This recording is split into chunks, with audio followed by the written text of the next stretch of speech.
Isang taong gulang na batang lalaki ang nasawi matapos siyang kagati ng ahas o mas kilala sa mga lokal na diamond snake sa sitio Layangan, Barangay Sarayan, Matalam, North Cotabato noong nakarang Abril 9. Ayon sa lola na nagbabantay sa biktima na kinilalang si Baby Jared James, iniwan niya ang apo saglit bandang 3:00 ng hapon upang kumuha ng pagkain. Ngunit pagbalik niya, nagulat siya nang marinig ang ingay at kalabog at madiskubring nakakapit at nakapalupot na ang ahas sa ulo ng bata. Sinubukan pa ng lola na sangipin ang bata at alisin ang ahas, ngunit nanlaban umano ito.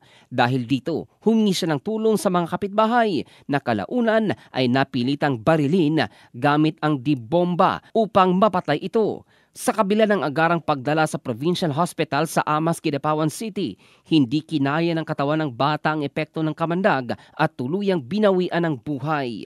Nabatid na nagtamo ng 6 na kagat sa ulo ang biktima. Siya ay agad inilibing alinsunod sa tradisyong Islam. In the heart of changing lives, ito si Jovel Candado ng Brigada News Philippines, the Music and News Authority.